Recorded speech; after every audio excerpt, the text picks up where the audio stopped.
بسم اللہ الرحمن الرحیم۔ یہ جو اللہ کہہ رہا ہے کہ آتینا علی ابراہیم الکتاب والحکمہ وآتیناہم ملکا عظیما، کتاب سے مراد اللہ کا علم، مکمل علم الہی، علم الہی کے رکھنے کی جگہ کو اہل بیت کہا جاتا ہے۔ جی یہ میں زور بیانی نہیں کر رہا، کوئی خطابت نہیں دکھا رہا، حدیث سنا دیتا ہوں، آپ زیارت جامعہ جا کے پڑھ لیجئے۔ امام علی نقی ائمہ کو یاد کرتے ہوئے فرما رہے ہیں انتم ایبت اللہ، تم اللہ کے علم رکھنے کا صندوق ہو۔ اب میں مجبور ہو گیا کہ صندوق کا ترجمہ کروں، ورنہ عربی زبان میں ایبا آپ جسے تجوری کہہ لیجئے، آپ اسے لاکر کہہ لیجئے، آپ اس کا کوئی بھی نام دے دیجئے، آپ اس کا نام صندوق دے دیجئے، جہاں قیمتی چیز کو رکھا جاتا ہے عربی میں اسے ایبا کہا جاتا ہے۔ اللہ کا علم، ایبت و علم اللہ، حدیث میں آیا ہے، اللہ کا علم رکھنے کی جگہ اہل بیت ہے۔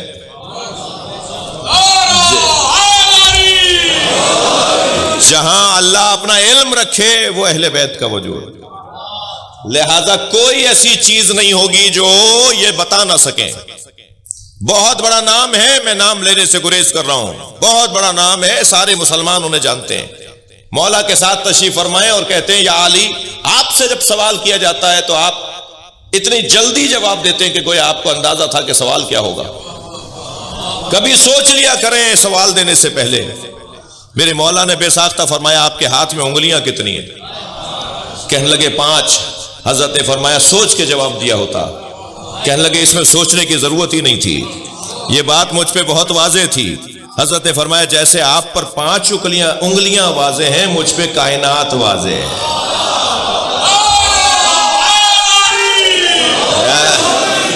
جی وہ عالم، وہ اللہ کی طرف سے علم لانے والا وجود۔ لہذا ایک جو اللہ نے آل ابراہیم کو عطا کیا ہے وہ ہے علم، الکتاب والحکمہ، حکمت یعنی نبوت۔ اللہ نے اس گھرانے میں صرف نبوت ہی نہیں رکھی ہے، خاتمیت رکھی ہے۔ اس گھرانے میں اللہ نے صرف نبوت ہی نہیں رکھی ہے بلکہ یہ جسے چاہیں وہ نبی بن جائے۔ فضائل اہل بیت کے باب میں اگر اس رقبے میں چلا گیا تو بہت کچھ میرے پاس موجود ہے، طالب علم ضرور ہوں۔ جب کبھی ایسا ہوا کہ حضرت خضر ملنے آئے امام صادق سے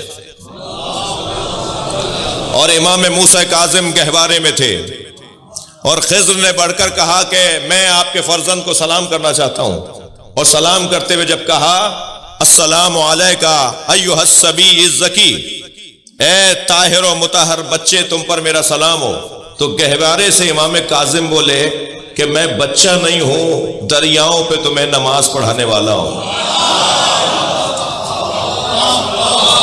بھائی اس جہاں سے آگے بھی کوئی جہاں ہے؟ صلوات پڑھ لیں ذرا محمد و آل محمد۔ اس سے بہتر صلوات ہدیہ کر دے نبی کی ذات،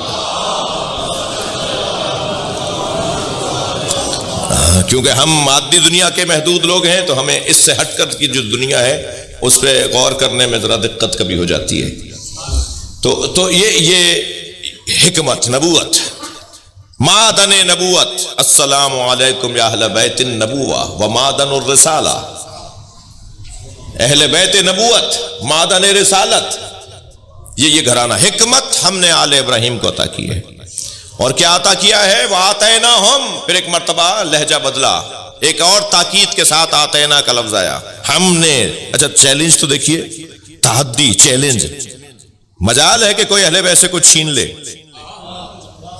تم ان سے ان کی چادر تو چھین سکتے ہو، تم ان سے ان کا گھر تو چھین سکتے ہو، اہل بیت سے علم نہیں چھین سکتے، اہل بیت سے شجاعت نہیں چھین سکتے۔ اہل بیت سے ایک صلوات ہدیہ کر دیں گے محمد و آل محمد۔ آگے تشریف لے آئیے گا فخر امام صاحب، تشریف فرمائیں، ایک اور صلوات نبی کی ذات پہ دے گا۔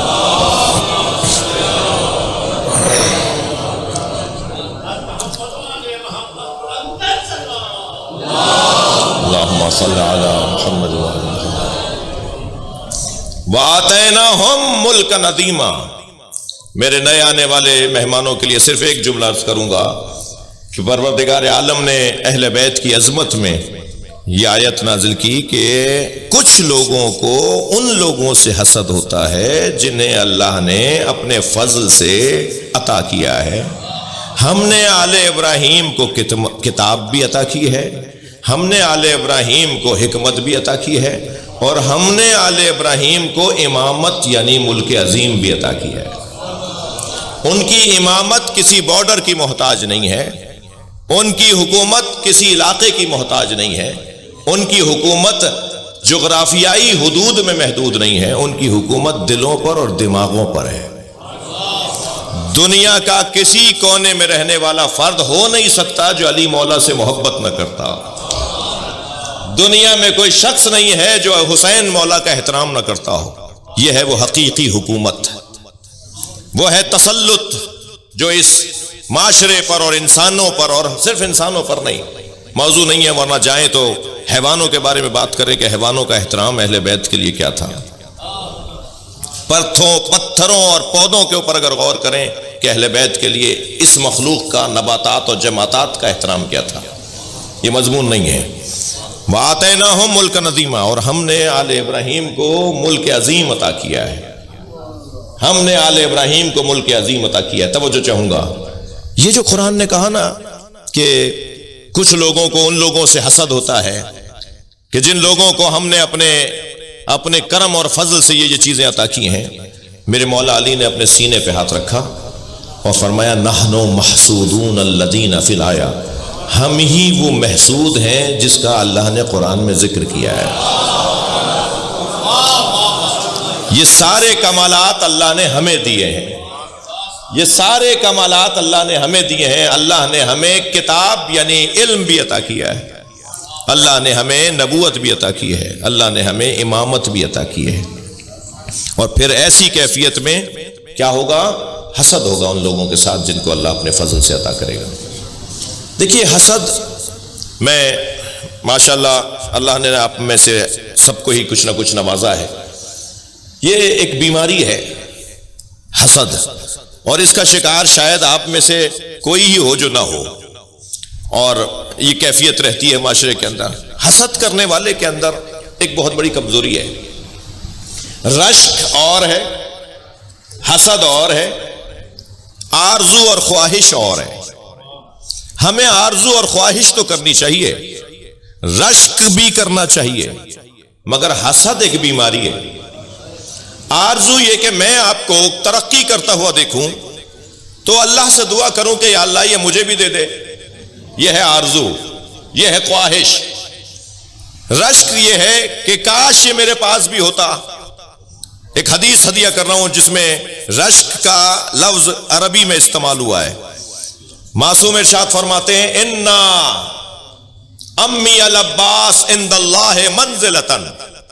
معصوم فرماتے ہیں ہمارے چچا عباس کا اللہ کے نزدیک ایسا مقام ہے یغبطہ جمیع الشہداء یوم القیامہ، بدر سے لے کر یا حتیٰ حضرت حابیل سے لے کر قیامت تک جتنے لوگ شہید ہوں گے وہ جنت میں عباس کا مقام دیکھ کر غبطہ اور رشک کریں گے، کاش ہمیں بھی ایسا مقام مل جاتا.